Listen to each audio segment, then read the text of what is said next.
கொடுத்து நம்மை குடிவரச் செய்த தேவனை ஸ்தோத்திரிப்போம். ஸ்தோத்திரம் ஸ்தோத்திரம் ஸ்தோத்திரம் ஸ்தோத்திரம் ஸ்தோத்திரம் ஸ்தோத்திரம் ஐயா ஸ்தோத்திரிக்கிறோம், துதிக்கிறோம். ஸ்தோத்திரம் ஸ்தோத்திரம் ஐயா ஸ்தோத்திரிக்கிறோம். கர்த்ததாமே இந்த ஜெபத்தை நீ நடத்தி தருவீராக.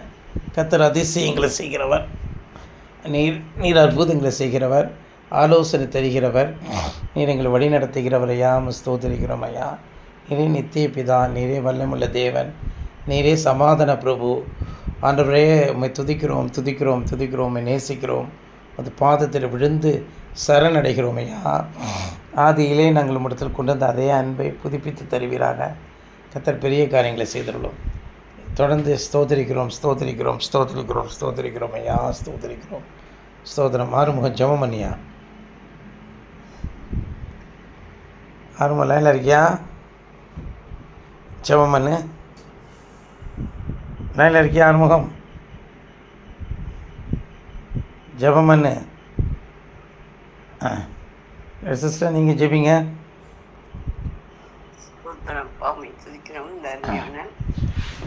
அப்பா வேலையிலேயும் நாங்கள் வந்திருக்கிறோம். எங்களை மிகவும் பரிசுத்தப்படுத்தும், எங்களை தகுதிப்படுத்தும். இந்த ஈவினிங் பிளேயர், சனிக்கிழமை ஈவினிங் பிளேயரை ஆசீர்வதித்து தாரும். அப்பா ஸ்தோத்திரம். சொல்லப்படுகிற வார்த்தைகளினாலே நாங்கள் மிகவும் ஆசீர்வதிக்கப்பட, மிகுந்த சமாதானத்தை பெற்றுக்கொள்ள, எல்லாவித பாவ சாபங்களை உணர, அவைகளிலிருந்து விடுதலை அடைய நீர் அனுப்ப முடியும். இந்த செய்தியானது பூட்டினை வீட்டிற்குள்ளாக செல்லட்டும். அப்பா ஸ்தோத்திரம். சர்வ சிருஷ்டிக்கும் இந்த சுவிசேஷம் பிரசங்கிக்கப்படட்டும். அப்பாவை துதிக்கிறோம் ஸ்தோத்திரிக்கிறோம் ஸ்தோத்திரிக்கிறோம். இதை கேட்கிற ஒவ்வொருவரின் முகத்திலும் உடைய அப்பா நீர் பிரசன்னராகி அவர்களை பிரகாசிக்க வேண்டும் என்று நாங்கள் தெரிஞ்சுக்கிறோம். அப்பா ஸ்தோத்திரம். இருள் நீங்கி போயிட்டு மெய்யான ஒளி பிரகாசிக்கிறது என்று சொல்லியிருக்கிறோம்னா, மெய்யான ஒளி ஒவ்வொருவருக்கும் பிரகாசிக்க நீர் அனுக்கிரகம் புரியும். அப்பா செய்தி கொடுக்கிற தாசனை மிகவும் பலப்படுத்தும். உடைய வல்லமையினாலும் உடைய அபிஷேகத்தினாலும் நிறைத்தரணும். அப்பா ஸ்தோத்திரம். மகனுக்கு நாளும் அப்பா ஸ்தோத்திரம் ஸ்தோத்திரம். மிகுந்த ஒரு ஊக்கமும் உற்சாகத்தையும் தந்திரணும். இயேசுவின் நாமத்தில் பிதாவே, ஆமீன் ஆமீன். கர்த்தருக்கு ஸ்தோத்திரம் உண்டாகட்டும். ஊற்று தண்ணீரே இந்த தேவ ஆவியை பாட்டு அனுப்பிச்சிருக்கேன் சிஸ்டர். இன்கால் மெசேஜ் அதை பார்த்து இது பண்ண முடியுமா? இன்கால் மெசேஜின்னு இருக்கும் பார்த்தீங்களா? ஹலோ சிஸ்டர், காதல் விழுதான்? இன்கால் மெசேஜின்னு ஒன்று அதில் வரும், பார்த்துருக்கீங்களா? பாருங்க, பார்த்து பாருங்க.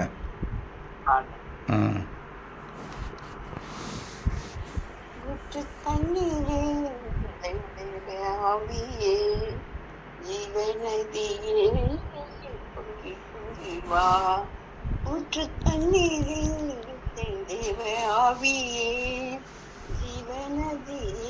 என்னில் பொங்கி பொங்கி வா. ஆசீர்வதி என்னை கர்த்தாவே, ஆசீர்வதி என்னை கர்த்தாவே. ஆவியின் மரங்களினால் என்னை நிரப்பும். ஊற்று தண்ணீரே தேவ ஆவியே, ஜீவநதியே என்னில் பொங்கி பொங்கி வா. கண்மலையை பிளந்து வண்ணாந்திரத்திலே, கர்த்தாவே உம் ஜனங்களின் தாகம் தீர்த்தீரே. கண்மலையை பிளந்து வண்ணாந்திரத்திலே, கர்த்தாவே உம் ஜனங்களின் தாகம் தீர்த்தீரே. பள்ளத்தாக்கிலும் மலைகளிலும், பள்ளத்தாக்கிலும் மலைகளிலும் தண்ணீர் பாயும் தேசத்தின் நீர் வாக்களித்தீரே. தண்ணீர் பாயும் தேசத்தின் நீர் வாக்களித்தீரே. ஊற்று தண்ணீரே எங்கள் தேவ ஆவியே, ஜீவநதியே என்னில் பொங்கி பொங்கி வா. ஜீவ தண்ணீராம் எங்கள் நல்ல கர்த்தாவே, ஜீவ ஊற்றினால் என்னை நிறைத்திடுவே. ஜீவ தண்ணீராம் எங்கள் நல்ல கர்த்தாவே, ஜீவ ஊற்றினால் என்னை நிறைத்திடுவே. கனி தந்திட நான் செழித்தோங்கிட, கனி தந்திட நான் செழித்தோங்கிட, கத்தரின் கரத்தால் சந்தானம் பெற்றிட. கத்தரின் கரத்தால் தங்கனம் பிற்றிட ஊற்று தண்ணீரே தெய்வ ஆவியே ஜீவனதியே என்னில் பொங்கி பொங்கி வா ஊற்று தண்ணீரே தெய்வ ஆவியே ஜீவனதியே என்னில் பொங்கி பொங்கி வா திறக்கப்பட்டதாம் ஊற்று சிலுவையிலே இரட்சகரின் காயங்களில் வெளிப்படுவேன் திறக்கப்பட்டதாம் ஊற்று சிலுவையிலே இரட்சகரின் காயங்களில் வெளிப்படுவேன் பாவக்கரைகள் மற்றும் நீங்கிட பாவக்கரைகள்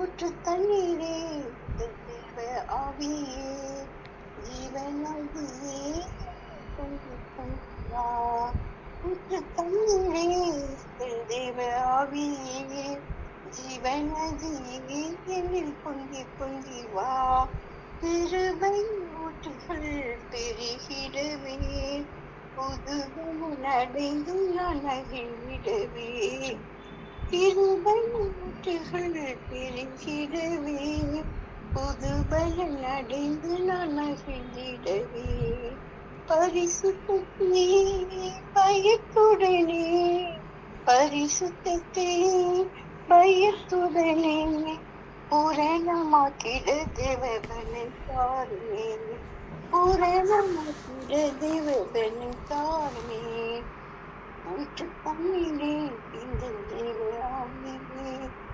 ஜீவனதியே பொங்கி பொங்கி வா ஆசீர்வாதி கர்த்தாவே ஆசீர்வாதி கர்த்தாவே ஆவியின் மரங்களில் இந்த ஊற்று தண்ணீரே ஆவியே ஜீவனதியே பொங்கி பொங்கி வா ஆமென்.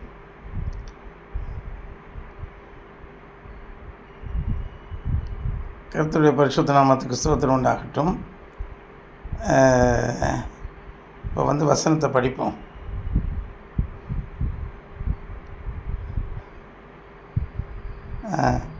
வசனத்தை படிங்க சிஸ்டர்.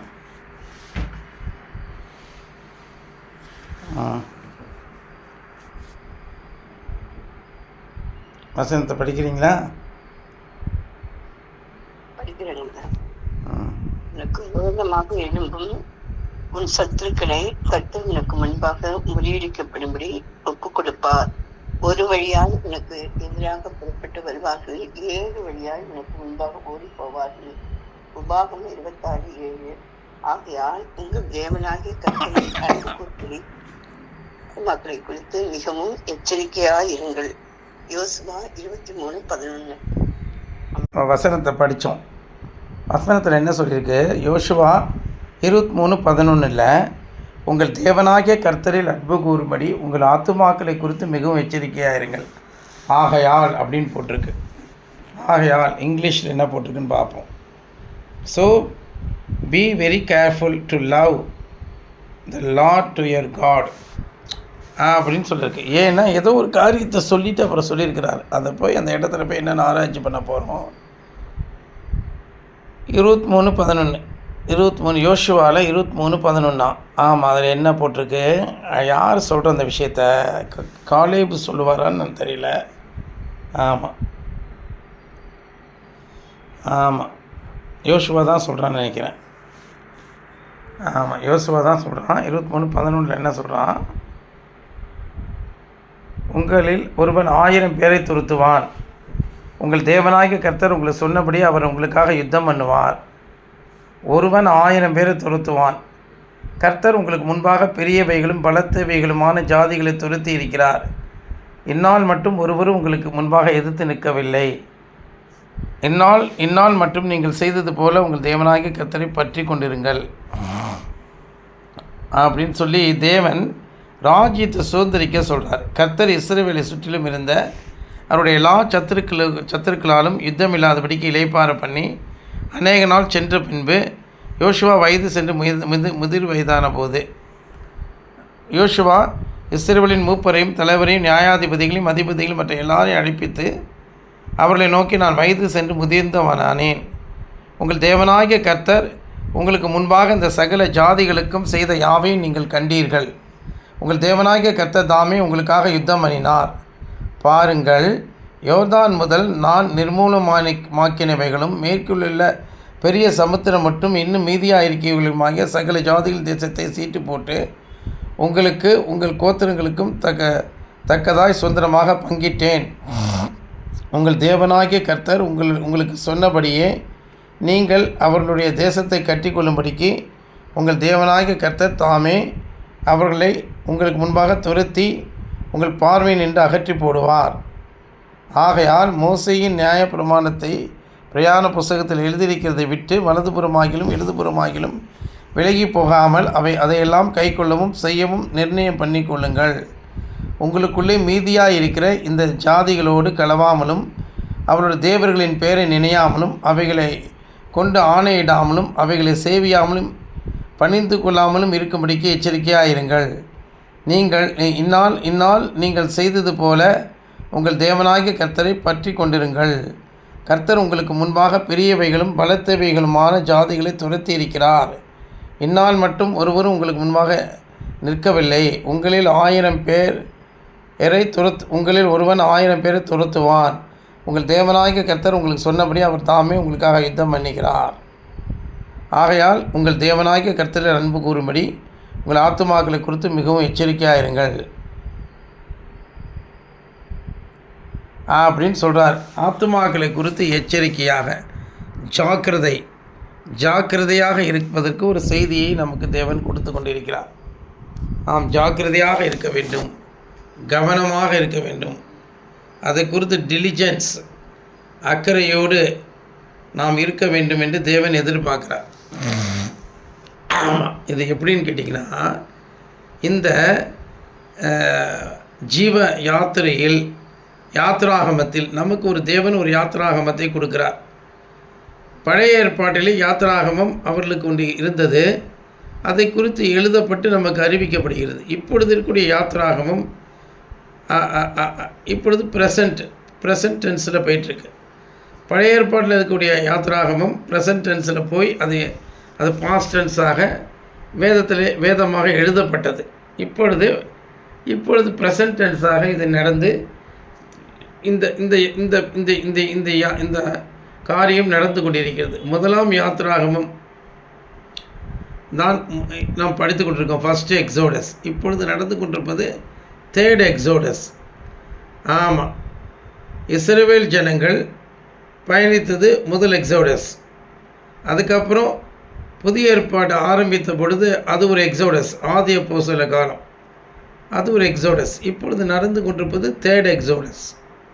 3 என்பது ஒரு காரியத்தினுடைய ஒரு பூரணத்துவத்தை அது குறிக்கிறது. ஆமாம், அதுதான் இப்போ நடந்துகிட்ருக்கு. இப்போ நடந்து கொண்டிருக்கூடிய யாத்திரை தேவன் அதில் என்ன சொல்ல வருகிறார் என்றால், மோசேயை கொண்டு நடத்தினவர் மோசேயை மரித்த பின்பு யோசுவாவை கொண்டு அதை செய்கிறார். அதே போல தான் இந்த நாட்களில் இந்த 2000 வருஷமாக பரிசுத்த ஆவியானவர் அந்த காரியத்தை செய்து முடிக்கிறார். முடிச்சுட்டு கடைசியாக யோசுவா என்கிற ஒரு ஊழியக்காரனை எழுப்புகிறார். யோசுவா என்கிற ஒரு அற்புதமான ஒரு ஊழியக்காரனை எழுப்புகிறார். அது வேறு யாரும் இல்லை, இந்த கடைசி காலத்தில் இருக்கக்கூடிய மனுஷகுமாரன் தான். ஆமாம், எழுப்பி அப்போ யோர்தானை பின்னிட்டு திரும்ப, செங்கடலை பிளந்தது போல் யோர்தானை பின்னிட்டு திரும்ப செய்கிறார். அதாவது செங்கடல் தண்ணி அது ஸ்டில் வாட்டர், அதனால் அது பிளக்க வேண்டிய அவசியம் உண்டு. ஆனால் யோர்தானை பிளக்காமல் எந்த திசையில் தண்ணி வருகிறதோ அது எதிர் திசையிலே பின்னிட்டு திரும்ப செய்கிறார். அது இயற்கைக்கு முரணான ஒரு காரியம், தேவனால் ஆகாத காரியம் ஒன்றுமே இல்லை. அங்கே புவி ஈர்ப்பு விசையை மாற்றி அமைக்கிறார். தேவன் நினைத்தால் அவருடைய எல்லா உலக ஒழுங்குகளையும் அவரால் மாற்ற முடியும். உலகத்தினுடைய காரியங்களை மாற்ற முடியும். அவர் எதை மாற்ற மாட்டார்? தன்னுடைய சட்டத்திட்டத்தை, தன்னுடைய வார்த்தையை தான் மாற்ற மாட்டாரே தவிர இந்த உலகத்தினுடைய நியமங்களையும் காலங்களையும் அவர் மாற்றி அமைக்க முடியும். ஒரு நாளை 1000 வருஷங்களுக்கும் 1000 வருஷங்களை ஒரு நாளுக்கும் அவர் ஒப்பிட முடியும். ஒரு நாளை அவர் எத்தனை நாட்களுக்கும் எத்தனை வாரங்களுக்கும் எத்தனையோ 1000 வருஷங்களுக்கு அவரால் ஒப்பிட முடியும். அவருடைய ஞானம் அளவற்றது. இந்த இடத்திலேயே இந்த நாம் பார்த்து கொண்டிருக்கூடிய இந்த வானம் பூமி என்று சொல்லக்கூடிய அந்த யூனிவர்ஸிலே காலமானது எல்லா இடத்திலும் ஒழுங்குள்ளதாக இருப்பதல்ல, அன்அனலிட்டிக்கலாக இருக்கிறது. ஒரு இடத்துல காலமானது ஒரு நொடியாக இருக்கும் பொழுது இன்னொரு இடத்துல ஒரு யுகமே கடந்து போகிறது.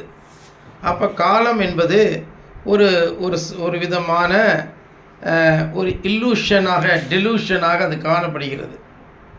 ஆமாம், ஒரு இடத்துல ஒரு நொடியாக இருப்பது இன்னொரு இடத்துல எத்தனையோ நேற்று கழிந்த ராஜாமம் போல இருக்கக்கூடிய அந்த காலம் இன்னொரு இடத்துல அது என்னவாக இருக்கிறது? 1000 வருஷங்களுக்கு சமமாக, அதுக்கு மேலும் கீழும் எப்படி வேணாலும் அது போகலாம். தேவனுடைய இந்த அளவீடுகள் யாருக்கும் புரியாது. இந்த காலத்திரை, இந்த முழு யூனிவர்ஸும் ஒரு திரை போன்றது. அவைகளிலே தேவன் ஒரு காரியத்தை காட்சிப்படுத்துகிறார். எப்படி ஒரு திரையை கட்டி அதில் எப்படி ஒரு ப்ரொஜெக்டரை வைத்து எப்படி அவர்கள் ஒரு சினிமாவை ஓட விடுகிறார்களோ, ஒரு டாக்குமெண்ட்ரி ஃபில்மோ, வாட் எவர் இட் இஸ், ஒரு திரைப்படத்தையோ ஓட விடுவது போல தான் இந்த காலம் என்கிற திரையிலேயே அவர் அதை திரையிட்டு கொண்டிருக்கிறார். ஓரிடத்துல அது ஒரு நொடியாக இருக்கும் பொழுது இன்னொரு இடத்துல அது 1000 வருஷமாக இருப்பது வேதத்திலேயே பதிவு செய்திருக்கிறதை இப்பொழுது அவர்கள் கிளாசிக்கல் ஃபிசிக்ஸுக்கும் கிளாசிக்கல் சயின்ஸ் அண்டு குவாண்டம் சயின்ஸுக்கும் இடையிலே அதை வைத்து அளவீடு செய்து அதை சொல்லுகிறார்கள். அந்த டிரான்சிஷன் பீரியடையும் நமக்கு அவர்கள் எடுத்து உரைக்கிறார்கள். அது நல்லாவே தெரியுது, நமக்கு நல்லா தெரியுது. ஆமாம், அப்போ என்ன சொல்ல வருகிறார் என்றால், அப்போ தேவன் இப்போ இந்த 3ஆம் யாத்திரையிலே தேவன் இது ஒரு ஆவிக்குரிய யாத்திரையாக பார்க்கிறார். ஒழிந்து போகிற அந்த யாத்திரையானது ஒழிந்து போகிற ஊழியம், அது ஒரு டைப்பாலஜிக்கல் ஸ்டடியில் முதல் யாத்திரை. 2ஆம் யாத்திரை என்பது அது ஆவிக்குரிய யாத்திரையினுடைய முதல் படிநிலையாகவும் இப்பொழுது அதனுடைய நிறைவின் படியாகவும் இப்பொழுது இருக்கிறது. ஆதி அப்போஸ்தலர்கள் அவர்கள் சுவிசேஷத்தை பிரசங்கித்தார்கள். உலகெங்கும் இயேசு கிறிஸ்துவினுடைய இரட்சிப்பின் சுவிசேஷத்தை ஏற்றுக்கொண்டார்கள். இப்பொழுதோ நாம் மறுரூபமாகுதல், பூர்ணப்படுதல், பூர்ணராக்கப்பட்ட நீதிமான்களாகவும் ஒரு நிலையை எய்தப் போகிறோம். நம்மை இல்லாமல் அவர்கள் பூர்ணராகாதபடிக்கு விசேஷித்த நன்மையானது ஒன்று இப்பொழுது செயல்பட இருக்கிறது. அந்த காலகட்டத்தில் தான் நாம் வாழ்ந்து கொண்டிருக்கிறோம். இப்பொழுது என்ன நடக்கிறது? தேவன் நம்முடைய எதிரிகளை முறியடிக்கிறார். நிறைய எதிரிகள் இருக்கிறார்கள். அப்பொழுது இருந்த எதிரிகள் எல்லாரும் கண்ணுக்கு தெரிந்த எதிரிகள் 1ஆம் யாத்திரையில். 2ஆம் யாத்திரையிலும் கூட ஓரளவு அவர்களுக்கு இந்த சுவிசேஷத்தை பிரசங்கிப்பதற்கு ஏது இருந்தது. ஆனால் 3ஆம் யாத்திரையிலே முழு உலகமும் குழப்பத்திலும் இருளிலும் இருப்பதினாலே நாம் அதிகமான நெருக்கடிகளையும் சங்கடங்களையும் நாம் சந்திக்கக்கூடிய சூழ்நிலையிலே இந்த ஊழியத்தை நாம் செய்து கொண்டிருக்கிறோம். இந்த 3ஆம் யாத்திரையிலே நம்முடைய எதிரிகள் எல்லாம் கண்ணுக்கு தெரியாத பொல்லாத கிருமிகளாக, வியாதி கிருமிகளாக, பொல்லாத உலகத்தினுடைய கண்களின் இச்சை, மாம்சத்தின் இச்சை, ஜீவனத்தின் பெருமைகளாக, இந்த உலகத்தினுடைய பலவிதமான ஐஸ்வர்யங்களாக, வியாபாரங்களாக, தொழில்நுட்பங்களாக அவைகள் நம்மை சுற்றிலும் இருக்கிறது. இவைகள் எல்லாவற்றையும் நாம் வென்று ஜெயிக்க வேண்டிய ஒரு கட்டத்துக்கு நாம் வந்திருக்கிறோம் அன்பானவர்களே. இவைகளை எல்லாவற்றையும் நாம் ஜெயிக்கக்கூடிய ஒரு கட்டத்துக்கு வந்திருக்கிறோம். இந்த சத்ருவனுடைய வரிசையிலே கடைசியாக நிற்பது மரணம் என்கிற சத்ரு. மரணம் என்கிற அந்த சத்ரு அது தலைவிரித்து ஆடிக்கொண்டிருக்கிறது. ஆதாம் முதல் இப்பொழுது இருக்கக்கூடிய எல்லாரையும் அதை விழுங்கி விடுகிறது. ஆமாம், இப்பொழுது இருக்கக்கூடிய பரிசுத்தவான்கள் வரைக்கும் விழுங்கி விடுகிறது. ஆனால் கடைசி கால சபையை அது ஒன்றும் செய்ய முடியாது. ஏனென்றால் இயேசு கிறிஸ்துக்கு இப்புறம் இருக்கக்கூடிய பரிசுத்தவான்களும் மரித்தாலும் அவர்கள் முழுமையாக மரிக்க முடியாமல் நித்திரை அவர்களுடைய சரீரம் மாத்திரமே இழந்து நின்றார்கள். இப்பொழுது சரீரமும் மீட்கப்பட போகிறது. சரீர மீட்பாகிய புத்திர சுவிகாரம் இந்த கடைசி காலத்திலே வந்துவிடும் அன்பானவர்களே. அதேனென்றால் இந்த கடைசி காலத்தில் நடக்கக்கூடிய நிகழ்ச்சி, இந்த யோசுவாவுடைய ஊழியம், அது யோர்தானை பிளந்து மரணத்தை ஜெயித்து எரிகோவின் மதில்களை தகர்த்து கானான் தேசத்தில் இருக்கக்கூடிய பெரிய கொடிய அரக்கர்களெல்லாம் வீழ்த்தி பெரிய பெரிய கோலியாத்துக்கள் போன்ற ஏனாக்கியர், ஆமாம், ஏனாக்கியர்களை அதை அழித்து, கானானியர்களை அதை அழித்து, அது என்ன செய்யுது, அதை அழித்து ஒரு பெரிய ஒரு ராஜ்யத்தை சுதந்திரிக்கக்கூடிய ஒரு யுத்தம் அங்கே நிகழ்கிறது. ஆமாம், இப்பொழுது நாமும் அதே நிலையில் தான் இருக்கிறோம். மரணத்தை நாம் விசுவாசத்தினாலே யோர்தானை கடந்திருக்கிறோம். எதிரியின் கோட்டையை தகர்த்திருக்கிறோம். அதன் பிற்பாடு இப்பொழுது யுத்தம் நடந்து கொண்டிருக்கிறது. ஒவ்வொரு அணுதினமும் நாம் யுத்தம் செய்து கொண்டிருக்கிறோம். ஆமாம், யோசுவா தீர்க்கதரிசியின் புஸ்தகமும் அந்த எபேசியர் புஸ்தகத்தையும் நாம் ஒப்பீடு செய்ய வேண்டும். ரெண்டும் parallels, typological parallels, type and anti type, அது நடந்து கொண்டிருக்கிறது. அப்போ தேவன் என்ன செய்கிறார், எபேசியரை பேரலல் பண்ணுறாரு. ரெண்டுத்தையும் பேரலல் பண்ணும் பொழுது நமக்கு நல்ல ஒரு இது வரும். அப்பொழுது வானமண்டலத்தின் பொல்லாத ஆவிகளோடும் துரைத்தனத்தோடும் அதிகாரத்தோடும் நமக்கு போராட்டம் உண்டு. இது மாம்ச ரீதியான போர் கிடையாது, இது ஆவிக்குரிய போர். ஆகவே இப்பொழுது நாம் எல்லாரும் ஆவிக்குரிய போராட்டத்தில் இருக்கிறபடினா நாம் மாம்சத்திலே சோர்ந்து போகாமல் சர்வாயுத வர்க்கங்களையும் தரித்து கொள்ளக்கூடிய ஒரு காலகட்டத்தில் வந்திருக்கிறோம். அப்போ என்ன தான் வேணும் அப்படின்னா, சர்வாயுத வர்க்கமும் அது ஆவியின் கிரியையாக, ஆவியின் கனியாக மத்தேயு 5 சொல்லப்பட்டிருக்கக்கூடிய நற்கிரியைகளாக அது இருக்கிறது. நீதி என்னும் மார்க்கவசம், விசுவாசம் என்னும் கேடகம், இரட்சணியம் என்னும் தலைஜீரா, இவைகளை உடையதாக இருக்க வேண்டும். ஆமாம், இதெல்லாம் பொல்லாங்கனையும் அக்னியாஸ்திரங்களை முறியடிக்க விசுவாசம் என்னும் கேடகம் நமக்கு தேவைப்படுகிறது. இரட்சணியம் என்னும் தலைச்சீரா, அதாவது மனந்திருப்பதற்கு ஏற்ற கனிகளை கொடுக்கக்கூடிய தலைச்சீரா.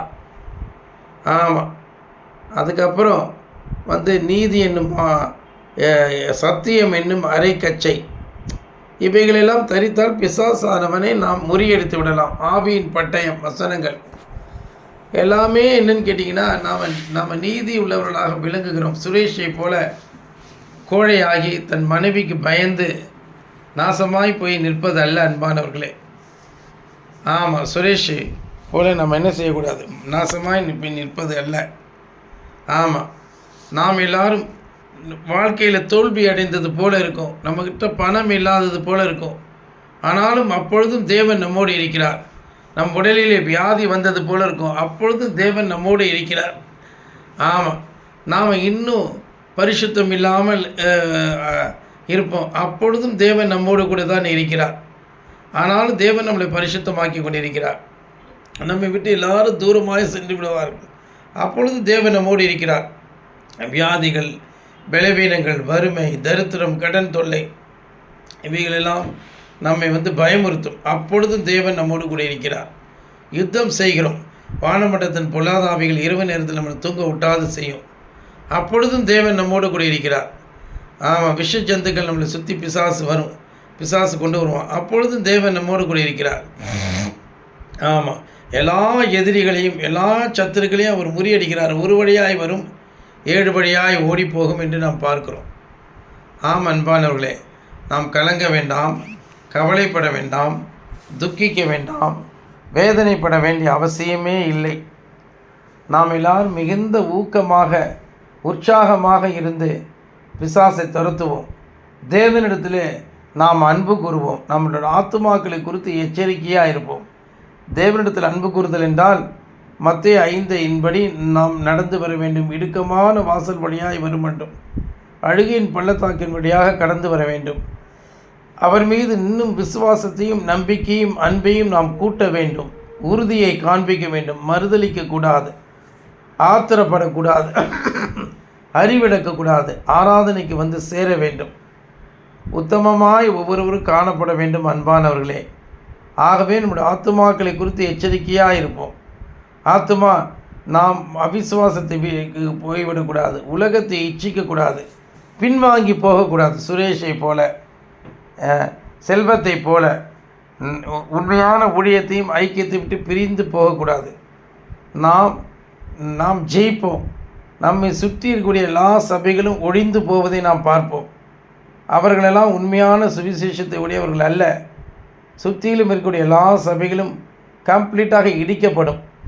ஆமாம், ஆனால் நம் மூலமாக இந்தியாவிலும் கிழக்கிலிருந்து மேற்கு வரைக்கும் சுற்றிலும் எல்லா தேசங்களிலும் பூமியின் கடைசி பரியந்தமும் நம்மளுக்கு தேவன் வல்லமை தந்து அங்கெல்லாம் போக செய்து ஆத்துமாக்களை கொண்டு வந்து உண்மையான மந்தையிலே சேர்க்க வைப்பார்.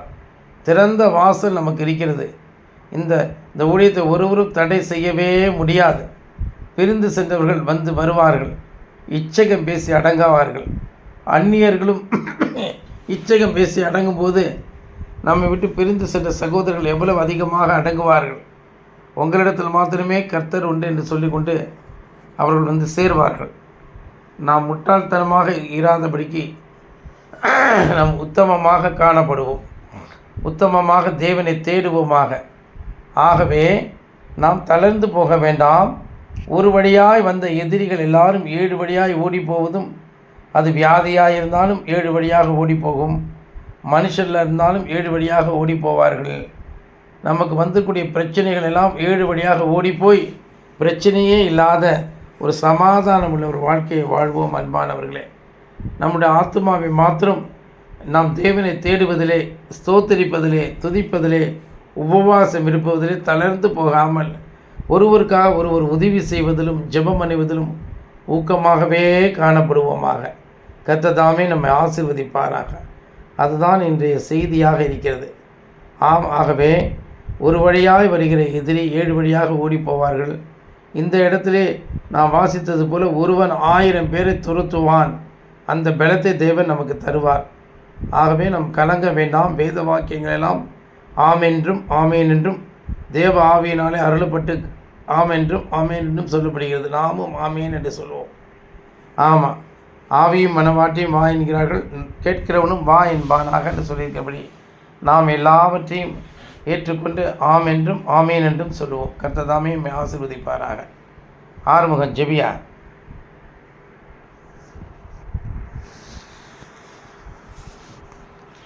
லைனில் இருக்கியா?